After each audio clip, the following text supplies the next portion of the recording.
Dear subscribers, Pleeb here. Hello, hi, hope you are doing well. It's been a while since I've uploaded one of these excerpts. Just wanted to let you know I'm writing my book, that I moved over the last couple of months and have been working a ton of hours at sketchy jobs. More on that soon. For now, I am sharing this short article by David Graeber because, first of all, he passed away recently and that was a serious loss for all of us. Graeber's work will prove a lasting contribution to both anthropology and political theory. Second, the term PMC, or professional managerial class, gets handed around. What does it mean? Hopefully by the time you're done listening to this you will have a better grasp on the term, and if not, revisit and re-listen soon. Remember, understanding comes through thoughtful repetition spent mulling over concepts and applying them to one's life. If it's not worth repeating, then it's not worthwhile anyway. Much love. I'll be doing some more exegesis videos soon where I unpack these excerpts once I get a reliable internet connection. Thoughtful comments on this video will be incorporated into the follow-up video. Anthropology and the rise of the professional managerial class. Many of the internal changes within anthropology as a discipline, particularly the postmodern turn of the 1980s, can only be understood in the context of broader changes in the class composition of the societies in which university departments exist, and, in particular, the role of the university in the reproduction of a professional managerial class that has come to displace any working class elements in what pass for mainstream left political parties. Reflexivity, and what I call vulgar Foucauldianism, while dressed up as activism, seem instead to represent above all the consciousness of this class. In its place, the essay proposes a politics combining support for social movements and a prefigurative politics in the academic sphere. What follows are some preliminary reflections on the larger political-economic context of the contemporary university, and the place of anthropology within it. I want to focus particularly on the role of what Barbara and John Ehrenreich, 1979, first dubbed the professional managerial class. One as a child of working class parents, there's a lot I could have to say about the reproduction of class structures in academia, but I have decided, for reasons that will eventually become apparent, not to dwell on my own experiences. Instead I will be making some much broader points about the issues anthropologists talk about, and, even more, the ones they don't. About the way our practice can reproduce structures of inequality even as we claim to challenge them. And, finally, I will present at least the glimmer of a way out. Here is my basic premise, and I recognize it is in some ways quite different from the Ehrenreichs. The period following the 1970s, I would argue, witnessed not only the financialization of capital, but also a concomitant process whereby the professional managerial class not only changed form, but also, as it did so, gradually came to displace any remaining working class institutions as the main constituency of what were considered left political parties. In the end, parties like Clinton's New Democrats or Blair's New Labour became the parties of increasingly corporatized public and private bureaucrats. And indeed, in this period, the difference between public and private bureaucracies became increasingly difficult to distinguish. This isn't really the place to make the socio-economic argument in detail, but essentially I am taking my inspiration from scholars such as Lazonick, 1988, 2009, 2012, or Duminal and Levy, 2004.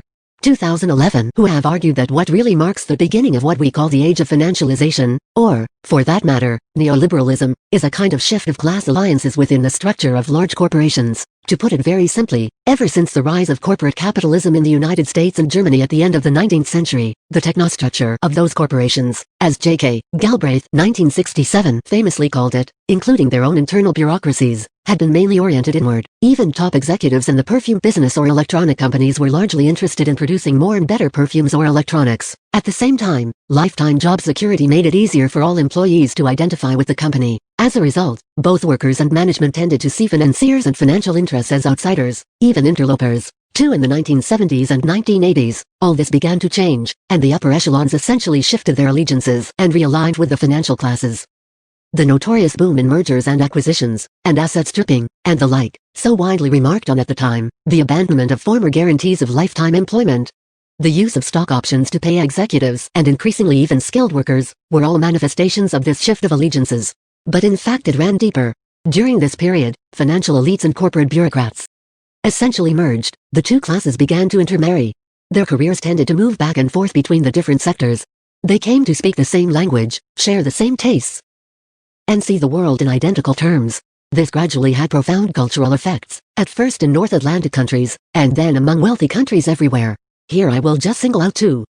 First, it seems to me that the profound bureaucratization of almost every aspect of social life that has marked the neoliberal era, Fisher 2009, Habu 2012. Graeber forthcoming, a bureaucracy in which it is increasingly difficult to even distinguish public and private elements, really traces back to this period. Second, the political dominance of this new financial bureaucratic class was cemented by bringing on board large sectors of the middle classes, the professionals and managers again, essentially, by encouraging them to see the world from the perspective of investors.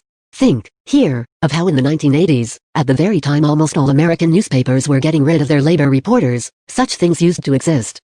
TV news reports began running crawls of the latest stock quotes on the bottom of the screen, as if this was clearly information of general interest to anyone. All this is an extremely abbreviated version of a much more elaborate argument, but I am outlining it only to set the stage. What's important here is that these developments created a peculiar dilemma for the Academy. On the one hand, campuses that in the 1960s had been the focus of actual social movements, even revolutionary movements, were largely depoliticized. On the other hand, much of the language and sensibilities of such movements were maintained even as this period saw the consolidation of the university as a place for the reproduction of a class that in its upper echelons at least had become no longer a mere auxiliary to power, but something at least very close to a branch of the ruling class in its own right, and even in its middle ranks largely identified with it. To understand how all this happened, I think one needs to understand something else about the phenomenon of financialization. Here I am referring not so much to the composition of this new financial bureaucratic class, or to its political alliances, but to the actual basis of its wealth. Financialization is often represented, even by its harshest critics, as being characterized by a kind of casino capitalism as a matter of conjuring value out of nothing. As an abstract game detached from what is often called the real economy, or, if one prefers Marxist terms, from actual class relations. But this is not the case at all. Really, financialization, to put it in somewhat crude Marxist terms, marks a shift of the center of gravity of surplus extraction from wages and commerce to various forms of rent-taking, that is, direct extraction. Through semifeudal relations of extraction where financial interests work closely with state power policy, as it's euphemistically termed, to create conditions of mass indebtedness. In the United States, which pioneered this version of capitalism, universities actually play a critical role, second only to the real estate sector, by the intentional fostering of mass student loan debt, which the government then plays a very punitive role in collecting. As a result, between mortgage fees, student loan payments, credit card and banking fees and penalties, a typical family in the United States today may well end up having a third or even half of its income, exact numbers are hard to come by, directly appropriated by the FIRE sector, finance, insurance, real estate. The language we use to discuss all this is profoundly deceptive. We have not seen a deregulation of the financial sector. The sector is intensely regulated. It's just that most of the legislation that regulates the banks is written by the banks themselves, through an institutionalized system of legalized bribery referred to as lobbying and campaign finance. One result of this is that the role of the state in making corporate profits possible has undergone a fundamental change. It no longer merely preserves the infrastructure and property relations that make indirect extraction through the wage possible. The coercive mechanisms of the state, the legal system, the threat of courts, bailiffs, prisons, and police, play a direct role in the extraction itself. While it is still rare for people to actually be locked up for debt in America, the apparatus is at play in every aspect of the process. The fact that larger and larger percentages of the population are themselves being drafted into what is broadly characterized as guard labor, security guards, supervisors, debt collectors, those involved in surveillance of or overseeing of other laborers, is an intrinsic part of this process. Jayadev and Bowles 2006. For the argument in general, see Graeber 2013. All of this, too, has had profound effects in turn on how most people imagine their own class positions. One might say, as the middle classes are in one sense being pulled upward to identify with the perspectives of the financial sector, the actual operations of financialization are pulling down in such a way as to make it increasingly difficult for many to see themselves as middle class at all. The neoliberal age was initiated, in the 1980s, by an attack on the political place of labor, the breaking of the miners' strike in the United Kingdom, the PATCO strike in the United States, the rail strike in Japan, followed by an eventual purging of anti-working class influence over any mainstream political party. This was accompanied by an idea that mass home ownership, access to consumer credit, 401ks, and the like, would allow the bulk of the population to identify themselves no longer as working class but as middle class. But there is, I think, a catch here. Middle classness is not really an economic category at all. It was always more social and political. What being middle class means, first and foremost, is a feeling that the fundamental social institutions that surround one, whether police, schools, social service offices, or financial institutions, ultimately exist for your benefit. That the rules exist for people like yourself, and if you play by them correctly, you should be able to reasonably predict the results. This is what allows middle-class people to plot careers, even for their children, to feel they can project themselves forward in time, with the assumption that the rules will always remain the same. That there is a social ground under their feet. This is obviously much less true either for the upper classes, who see themselves as existing in history, which is always changing, or the poor, who rarely have much control over their life situation. An easy rule of thumb is, if you see a policeman on the street at night and feel more safe, rather than less safe, chances are you're middle class. This would anyway explain why most people in, say, Pakistan or Nigeria do not feel middle class, and most people in the United States, traditionally, have done. But one paradoxical result of financialization is that this is reversing. One recent survey revealed that for the first time, most Americans no longer consider themselves middle class. It's not hard to see why. If you find yourself facing eviction from your house, owing to an illegal robo-signing foreclosure that the government refuses to prosecute, even though armed government agents are, nonetheless, willing to arrive to actually expel you from your family home, then it doesn't really matter what your income level is. You will not feel particularly middle class. And millions of people are now finding themselves in this, or in analogous situations. It's increasingly members of the professional managerial classes themselves, who typically inhabit the top fifth on the income scale, who most consistently identify themselves as middle class, and see themselves as embodying middle class values and sensibilities. These are people for whom the rules, both tacit and explicit, are basically everything.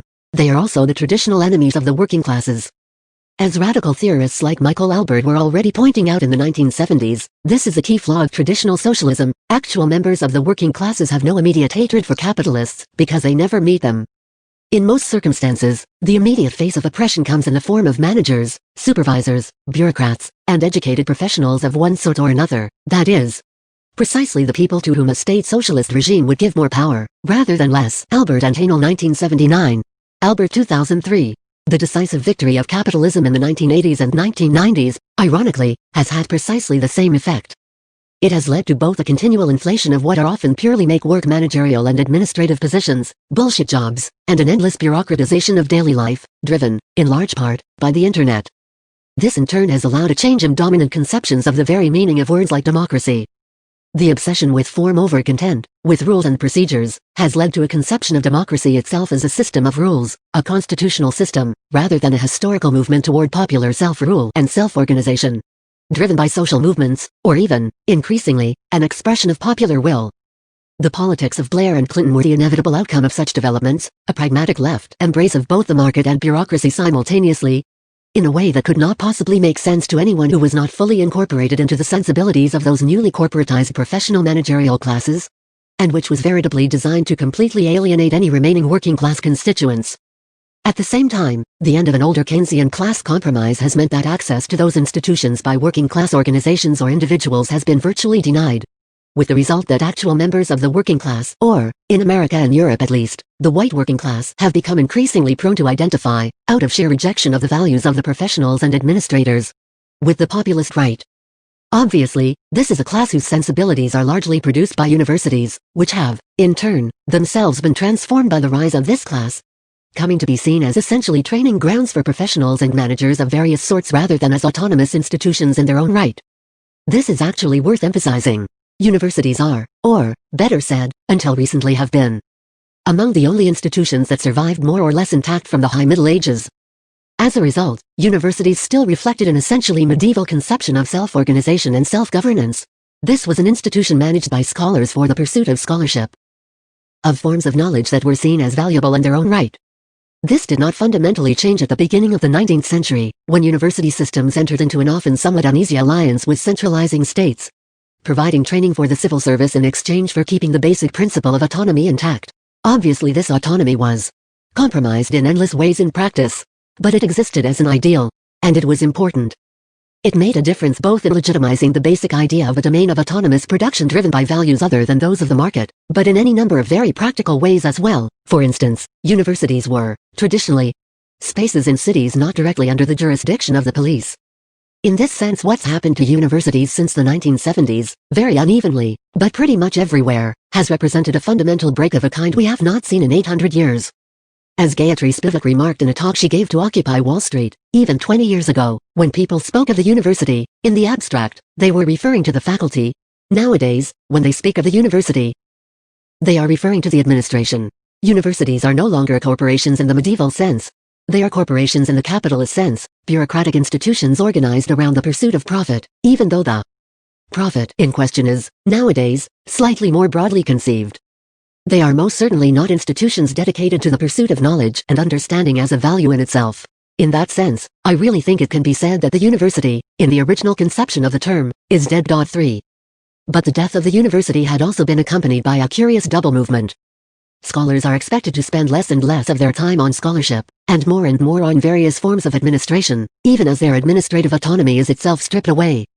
Here too we find a kind of nightmare fusion of the worst elements of state bureaucracy and market logic. But at the same time, just about everyone involved in some form of autonomous cultural production which has traditionally operated at least somewhat outside the logic of capitalism is expected to become part of this system. Not just independent intellectuals, who effectively no longer exist, but painters, sculptors, poets, even investigative journalists. Finally, the marketization has been accompanied by the introduction of policies of overt violence against dissent, as, here again, the United States has led the way in recent years. But its model has been broadly imitated. Police armed with weaponized torture devices like tasers and pepper spray, and even SWAT teams trained in militaristic counterterrorism tactics, are deployed at the slightest sign of opposition. We might well ask ourselves how academics have come to accept such things as simple, inevitable realities. Just a few months ago, a revival of the student movement against the marketization of higher education in London was greeted by immediate and violent repression. I personally witnessed young scholars having teeth knocked out, being kicked and beaten, blood splattered on the streets in front of Senate House.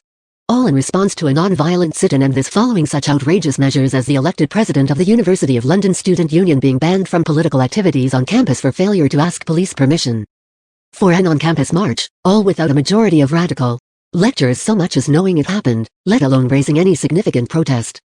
One could see a similar indifference in the response of the liberal classes in the United States to the violent suppression of the Occupy movement in late 2011. There is a reason for this indifference. According to the prevailing ethos of proceduralism, it's almost impossible for any legally authorized act, even if it does involve knocking out the teeth of peaceful protesters, to be considered violent. And equally difficult for any extra-legal procedure, even if it is conducted in such a way that it could not possibly harm anyone, to be considered anything else. As a result, the militarization of our societies comes to infiltrate the sensibilities even of those who consider themselves Gandhians. In fact, one might even say, for the Gandhians most of all. I don't want to sound too pessimistic.